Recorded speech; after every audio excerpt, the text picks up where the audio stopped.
기독교는 무슨 종교인가요? 불교나 이슬람, 세상에는 많은 종교들이 있습니다. 각 종교마다의 특징들이 있고 그 종교를 지칭하는 핵심 단어들이 있죠. 기독교는 기독교라는 이 신앙을 상징하는 핵심 단어가 뭐라고 생각하십니까? 그것은 바로 사랑입니다. 기독교는 어떤 종교냐고 물어보신다면 우리는 이렇게 대답할 수 있습니다. 사랑의 종교로. 그래서 오늘 본문에서 바울도 이렇게 말하고 있습니다. 8절부터 10절까지의 말씀 우리 함께 읽어볼까요? 8절부터 10절입니다. 함께 읽겠습니다. 피차 사랑의 빛 외에는 아무에게든지 아무 빛도 지지 말라. 남을 사랑하는 자는 율법을 다 이루었느니라. 간음하지 말라, 사랑하지 말라, 도둑질하지 말라, 탐내지 말라 한 것과 그 외에 다른 계명이 있을지라도 내 이웃을 내 자신과 같이 사랑하라 하신 그 말씀 가운데 다 들었느니라. 사랑은 이웃에게 악을 행하지 아니하나니 그러므로 사랑은 율법의 완성이니라. 아멘. 그리스도인은 아무런 빚을 지지 말아야 됩니다. 빚은 갚아야 할 것이지요. 하지만 사랑의 빚은 예외라고 바울은 이야기합니다. 이 말은 결국 그리스도인과 그리스도인이 아닌, 즉 비그리스도인이라고 표현하면 될까요? 이것에 구별하는 생활 방식은 뭐냐면 사랑이라고 말하고 있는 것입니다. 예수님도 제자들에게 내가 너희를 사랑한 것 같이 너희도 서로 사랑하라라고 말씀하셨습니다. 왜냐하면 사랑은 하나님의 속성일 뿐만 아니라 하나님께서 자기 백성을 다스리시는 핵심이고, 그리고 하나님의 백성이 하나님의 백성답게 살아갈 수 있는 그 생명력의 원천이 사랑에 있기 때문입니다. 그래서 9절과 10절에서는 8절에 남을 사랑하는 자는 다 율법을 이루었느니라는 말씀을 다시 한번 강조하고 있는 것이지요. 10계명에 6계명부터 10계명까지를 나열하고 그 외에 다른 계명이 있을지라도 결국은 내 이웃을 내 자신과 같이 사랑하라고 하신 말씀이 모든 계명의 핵심이라고 말하고 있는 것입니다. 또한 율법의 완성이라고 하는 것은 율법을 차고 넘치게 지킬 수 있는 것은 뭐냐? 사랑이다라는 것이죠. 그런데 여러분, 이 사랑하라는 예수님의 명령을 끝까지 충실되게 잘 수행하실 수 있습니까? 힘들죠. 우리 솔직해집시다. 힘들죠. 어렵죠. 그래서 괴롭죠. 지난 한 주간의 삶을 돌아보아도요, 사랑하고 싶죠. 사랑해야 된다는 거 알고 있습니다. 그런데요, 상황에 따라, 사람에 따라 이게 다르게 반응할 수밖에 없잖아요. 나도 사랑하고 싶은데 상대방이 거친 말로, 거친 행동으로, 또한 나를 억울하게 만드는 상황들이 벌어지면요, 참고 견디는 건 할 수 있는데 사랑은 하기 힘들어요. 나에게 뭔가 거친 말이 다가오면 나도 모르게 본능적으로 거기에 신경질적으로 반응하고 팍 튀어나올 수밖에 없거든요. 좀 인격이 되고 좀 믿음이 된다는 사람들조차도 그 순간 아이고 참아야지, 그냥 무시해야지, 이것밖에 우리는 안 나와요. 때로는 그것을 이기지 못해서 나도 모르게 거기에 맞게 거치게 맞대응할 수밖에 없죠. 나에게 한쪽 뺨을 때리는데 다른 쪽 뺨을 대라는 것, 이건 힘들죠. 내가 억울한 일을 당하는데 거기에 사랑으로 행동한다? 이거는 바보가 아닌 이상 이건 어려운 일입니다. 그래도 예수님은 사랑하라고 하셨으니까 우리는 맨날 기도하잖아요. 내가 그러지 못했습니다. 내가 같이 발끈했습니다. 분노를 품고 살았습니다. 주님, 이 죄인을 용서하여 주십시오. 우리가 하는 회개의 내용이 대부분 이런 내용 아닌가요? 반복되는 내용 아니에요? 가족 간에서도 그러잖아요.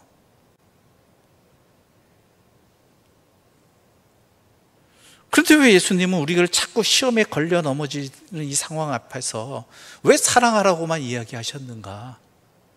바울은 또 왜 사랑의 빛 외에는 지지 말라고 이야기하였는가? 우리 보러 어떻게 지키라고? 지킬 수 없는 상황들이 자꾸 벌어지는데 자꾸 감사하기보다는 이게 화나는 상황들만 벌어지는데 이걸 어떻게 해야 되느냐라는 것이죠. 그런데 바울은 사랑의 빛 외에는 그리스도인이냐 아니냐를 구별할 수 있는 그 모습이 뭐냐? 사랑이라고 이야기하고 있다는 것이죠. 이게 도대체 왜 그런 것일까? 여러분, 여기에 한 가지 전제가 있습니다. 뭐냐면 바울은요, 자신의 신앙의 모든 내용들이요, 우리가 알고 있는 서신서를 통해서 또한 사도행전을 통해서 나타나는 그 모든 신앙의 결론들이요, 그냥 머릿속으로만 나온 게 아니에요. 전에 우리가 로마서를 이야기할 때 말씀드렸지만 그가 이미 살아오면서 주님의 사람으로 그 삶을 살아가면서 겪은 여러 가지 일들을 통해 얻어진 경험의 결과라는 거예요.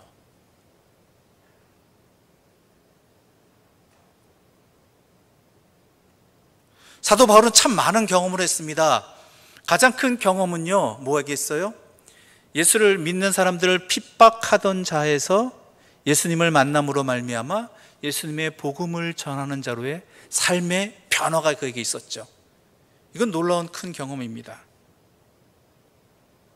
그래서 복음 사역을 감당하였습니다. 여러분이 잘 아시는 대로 소아시아와 유럽의 곳곳을 다니면서 복음을 증거했지요. 그를 위해 수고를 아끼지 않았던 사람입니다. 그런데 복음 사역을 감당할 때 좋은 일도 있었지만 억울한 일도 참 많이 당했던 사람입니다. 그리고 그 억울한 상황들 가운데는요, 해야 할 일이 많은데 그 일들을 하지 못하게 하는 그런 상황들도 있었다라는 것이죠. 그래서 포기하고 싶고 원망하고 싶은 상황도 많았습니다.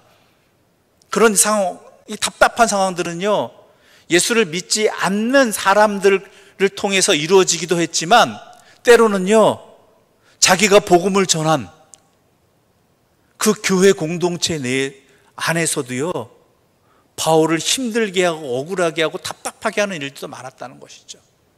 여러분도 경험해 보셨잖아요. 이 효목제일교회에서 신앙 공동체 생활하면서 많은 시간들을 보내셨는데요, 그 가운데 그 헌신하고 수고한 것들이 좋은 결과로 다가올 때 있었지만 때로는 왜 내가 이러한 억울한 일까지 당해야 되는가? 내가 열심히 수고하고 헌신하였는데 왜 뜻하지 않은 부당한 일까지, 오해까지 받아야 되는가? 이러한 일들도 많이 있었다라는 것이죠. 안 그러셨나요? 바울도 그랬어요. 그래서 포기하고 싶고 원망하고 싶은 상황도 많았다라는 것이죠. 그 예가 사도행전에 곳곳에 있지만 하나만 따져보자면요, 바울이 3차 전도 여행을 마치고 예루살렘으로 돌아왔을 때 일입니다. 바울이 3차 전도 여행을 마치고 예루살렘으로 갔던 이유는요, 하나님께서 이끄심이 있었기 때문이에요. 근데 사람들은요, 바울이 3차 전도여행 마치고 바울이 예루살렘으로 가는 것을 말렸습니다. 왜냐하면 바울이 예루살렘 가면은 잡혀서 고난 받을 것을 분명히 알았기 때문에 그래요. 성령님께서 이미 말씀하셨거든요. 그러니까 그것을 아는 바울을 아끼는 사람들은 왜 굳이 바울 예루살렘으로 가려고 그러냐, 가지 말라라고 이야기할 정도였죠. 또 그뿐만이 아니었어요. 바울이 예루살렘으로 간 이유는요, 당시 예루살렘을 중심으로 한 이스라엘 땅이요, 심한 기근으로 많은 어려움을 당했습니다. 특히 예루살렘 초대교회 공동체가 이 기근으로 인해 성도들이 삶의 궁핍함이 심해질 정도였죠. 그래서 소아시아나 유럽의 여러 교회들이 어려운 형편이었지만 기금을 형성합니다. 예루살렘 교회 공동체에 이것을 전달해서 그들이 그 어려움에서 해결을 받게 해달라고. 솔직히 사도 바울은 이 기금을 그냥 누구를 통해 전달만 하면 돼요. 근데 바울이 직접 가요. 그리고 예루살렘 교회에서 자신이 그동안 3차 전도여행을 통해서 수고한 복음의 열매들을 증거하면서 힘을 내자라고 이야기하죠. 자, 여러분은 어떻겠습니까? 여러분이 예루살렘 교회의 공동체 사람들이에요. 사도 바울이 와서 여러 교회들의 정성을 모은 헌금을 전달하면서 이것을 통해 이 어려움을 해결하자고 이야기하고, 또한 이 어려운 상황 가운데 하나님의 복음의 열매가 소아시아에서 또한 유럽에서 어떤 열매를 맺었는지 증거하였어요. 그럼 여러분 어떻게 하셔야겠어요? 여러분이 예루살렘 교회 초대교회 공동체라면, 그 사람들이라면 어떻게 하시겠어요? 최소한 박수치면서 수고했다고, 하나님의 은혜가 이 가운데 임했다라고 그렇게 반응해야 되는 게 맞잖아요. 그런데 예루살렘 교회 공동체 가운데는 전부는 아니겠지만 일부이겠지만 전혀 엉뚱한 반응하는 사람들이 있었단 말이에요. 뭐라고 말하냐면은 사도 바울이 유대인을 무시했다, 또한 모세를 통해 전해준 하나님의 율법을 지키지 않았다라고 말하고 있는 그런 사람들이 예루살렘 교회 내에 있었다니까요. 그것을 통해서 바울을 도리어 힐난하고 억울한 누명을 씌우는 사람들이 있었다라는 것이에요.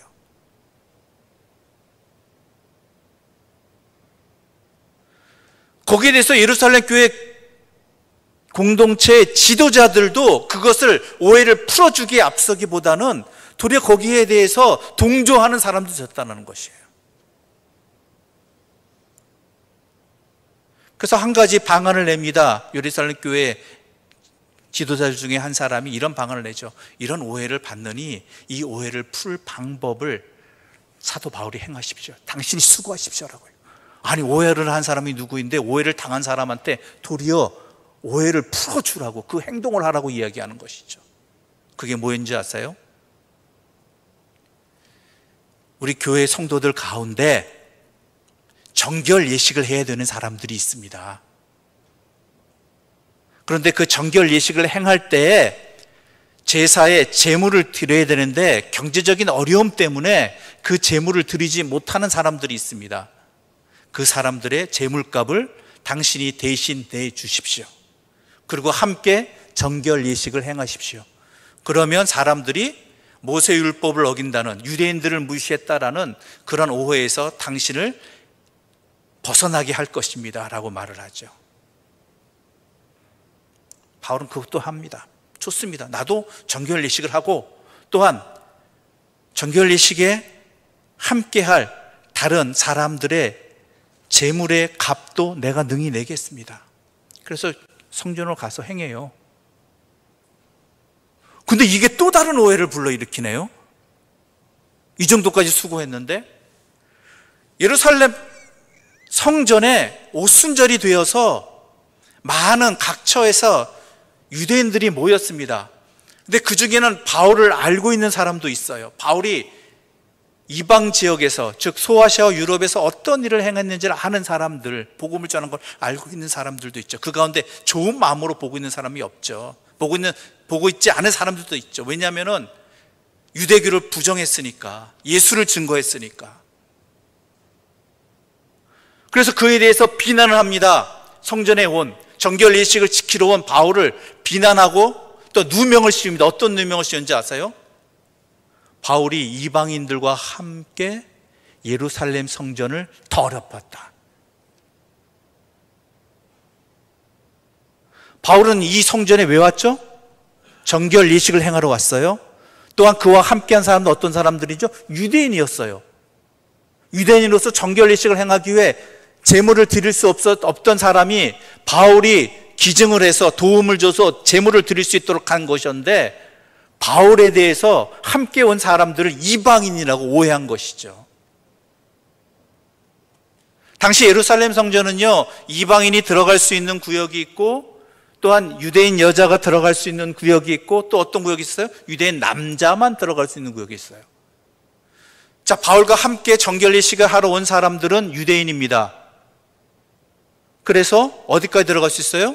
유대인 남자만 들어갈 수 있는 구역까지 들어갔단 말이에요. 근데 그것을 갖다가 마치 바울을 함께 온 사람들은 이방인인 것처럼 누명을 씌우는 거죠. 호도하는 거죠. 그래서 억울하게 잡혀버립니다. 억울하게 잡힌 상황이 어느 정도까지냐면요, 예루살렘 성전의 그 사건만이 아니라 더 나아가서 나중에 사도행전을 읽어보면요, 바울로 하여금 2년의 시간을 허송세월하게 만들어요.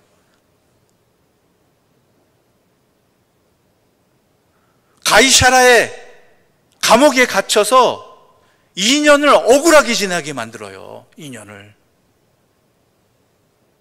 그가 죄 없음을 분명히 알고 있음에도 총독은요, 그에게 돈을 받고자, 돈을 얻어내기 위해서 억울하게 가두고 있는 거예요. 재판도 진행 안 하고.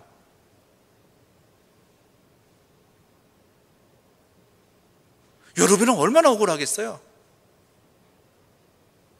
원망하고자 따지자면요, 바울을 이방인 취급한 예루살렘 성전에 있는 유대교 종교 지도자들, 억울하게 누명 씌운 사람들, 아니면 아닌 줄 알면서도 계속 꼬투리를 물고 늘어진 그런 사람들 원망하고 싶죠. 더 나아가서요, 예루살렘 초대교회 공동체, 같은 신앙 공동체임에도 불구하고 바울을 향해 비난하였던 그 사람들로 인해서 바울이 예루살렘 성전에 들어갈 수밖에 없었고, 또한 그 사람들과 함께 할 수밖에 없었던, 이방인이 아님에도 불구하고 이방인 취급받은 사람들과 함께 할 수밖에 없었던 그 상황들이 뭐 다 억울한 거죠. 비난할 수밖에 없는 상황이죠. 답답한 상황이죠. 그렇죠? 어떻게 같은 예수님을 믿는 사람들이 나를 이렇게 오해할 수 있고, 그래도 그 오해를 풀려고 했던 행동이 도리어 나로 하여금 이러한 2년의 허무한 시간들, 억울한 시간들을 보내게 할 수 있느냐라는 것이죠. 그런데 바울은 이렇게 말합니다. 사도행전 26장 29절의 말씀 우리 함께 좀 읽어보겠습니다. 함께 읽어보겠습니다. 바울이 이르되 말이 적으나 많으나 당신뿐만 아니라 오늘 내 말을 듣는 모든 사람도 다 이렇게 결박된 것 외에는 나와 같이 되기를 하나님께 원하나이다 하니라. 나와 같이 되기를 원합니다라고 이야기해요. 이게 무슨 말도 안 되는 얘기잖아요. 왜냐하면 바울이 깨달은 게 있어요. 얻은 게 있어요. 뭐냐면 이러한 상황들을 통해서 결국은 하나님께서 이루신 것이 보였다라는 거예요. 뭐였습니까? 바울 자체에게 있어서는요, 자신이 로마로 가장 확실하게 갈 수 있는 길을 하나님께서 예비해 두셨다라는 것이고, 또한 이 2년의 시간 동안 어떤 일이 있었느냐, 바울과 함께 한 사람이 누구였냐면 누가였어요. 누가는 바울이 2년 동안 가이사라에 갇혀 있는 동안 왔다 갔다 하면서 누구를 만났느냐, 당시 가이사라에 있던 빌립 집사를 만나게 됩니다. 초대교회 집사. 그리고 바울과 함께 한 귀중한 시간들이 있었어요. 그 결과가 뭔지 아세요? 누가복음과 사도행전이 기록되게 된 거예요.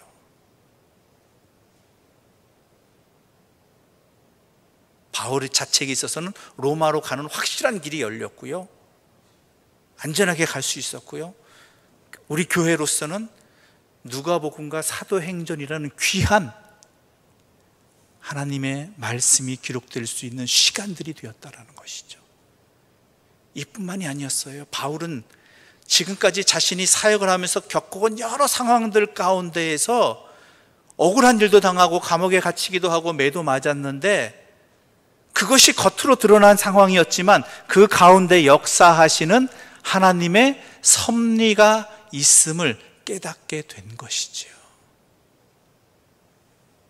즉 모든 상황 속에서 하나님의 시간이 세상의 시간으로 나타났지만 그 안에는 결국은 하나님의 뜻이 이루어지는 시간이었음을 보게 된 것입니다.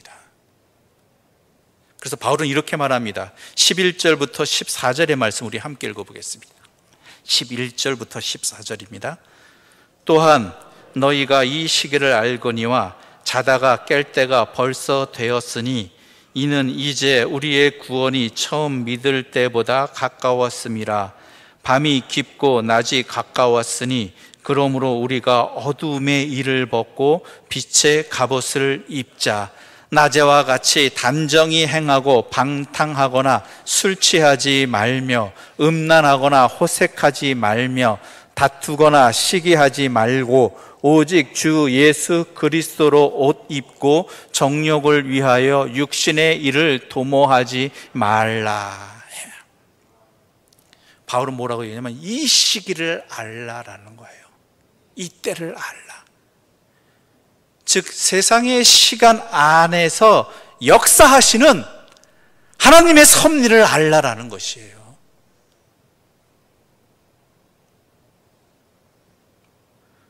때로는 억울한 일도 있습니다. 때로는 답답한 일도 있습니다. 때로는 더딘 일도 있습니다. 그런데 그것은 세상에 나타나는 상황들인데, 나에게 벌어지는 상황들인데 그 안에는요 그러한 표현대로 나타나는 것이 아닌 하나님의 섭리가 면면히 흐르고 있음을 깨닫게 되는 것이에요. 그런데 그것이 겉으로 보기엔 뭐예요? 억울한 상황처럼, 답답한 상황처럼 느껴져요. 그런데 그 안에는 뭐가 흐르고 있어요? 하나님의 역사하심이, 하나님의 시간이 흐르고 있다라는 거예요.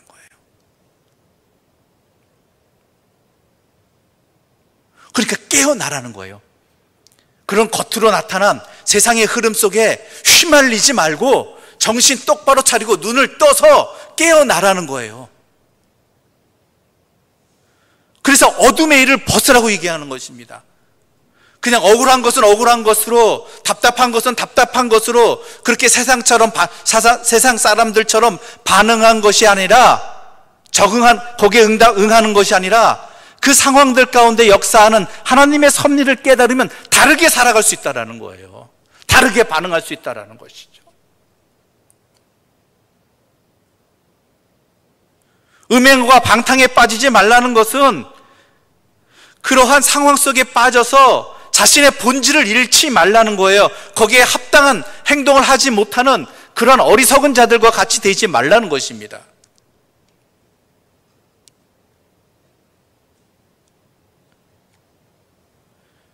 우리 인생은요 하나님의 섭리에 달려 있습니다. 그러므로 우리로 하여금 그리스도의 옷을 입고 육신의 일을 도모하지 말라는 것은요 그냥 겉으로 드러난 세상 일 때문에 거기에 휘말려서 거기에 함께 응답하는, 거기에 반응하는 삶이 아니라 그 안에는 그리스도의 섭리가 있고 그리스도께서 역사하시는 자리가 있음을 믿고 거기에 합당하게, 거기에 맞게 반응하고 살아가라는 것이죠. 그게 뭐예요? 사랑하라는 거예요.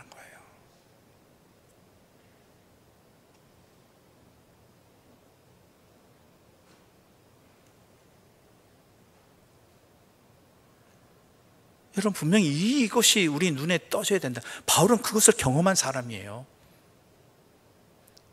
억울한 일도 당했죠. 답답한 상황도 당했죠. 감옥에 갇히기도 했죠. 매를 맞았죠. 그런데 그 모든 것들 가운데 그런 일들이 나타났지만 그러한 무대 안에서 결국은 하나님의 뜻이 있음을 발견한 사람이에요.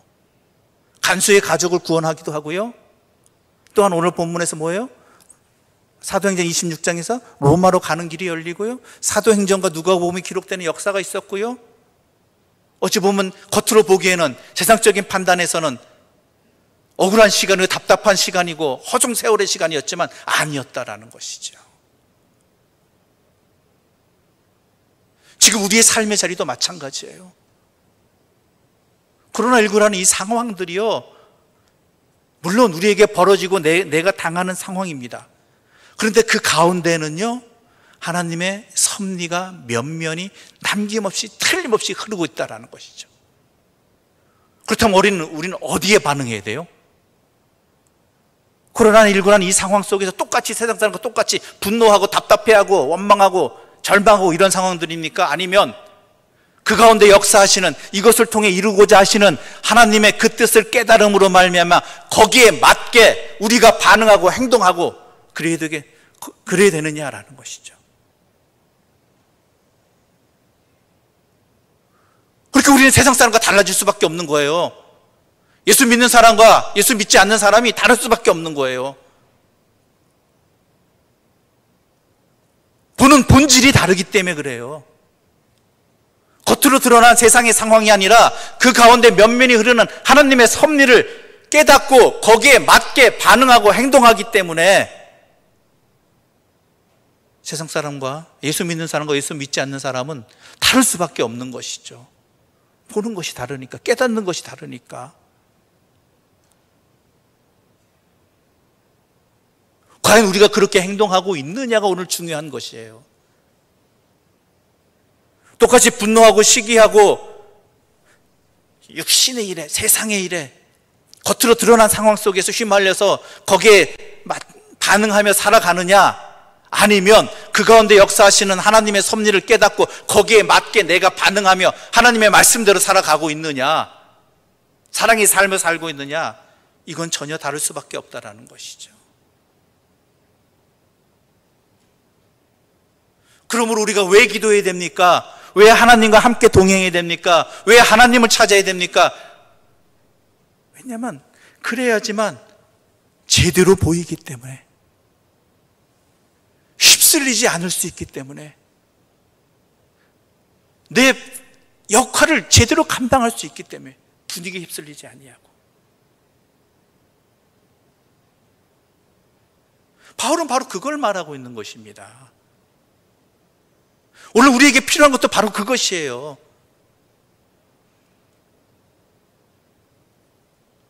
여러분이 당하고 있는 이 상황들을 그냥 세상 사람들이 보듯이, 세상 사람들이 판단하듯이 그렇게 보고 판단하는 건요, 바울 편에 의하면요, 방탕하고 시기하고 육신의 일을 도모하는 거예요. 그건 본질을 보지 못한 거예요. 자기 역할을 깨닫지 못한 허송세월하는 거예요.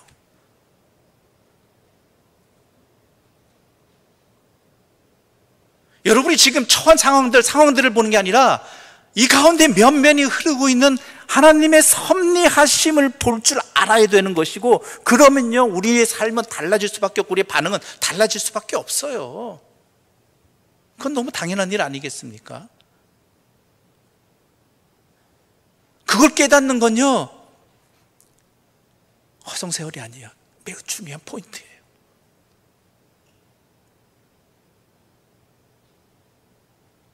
그게 우리의 역할이에요.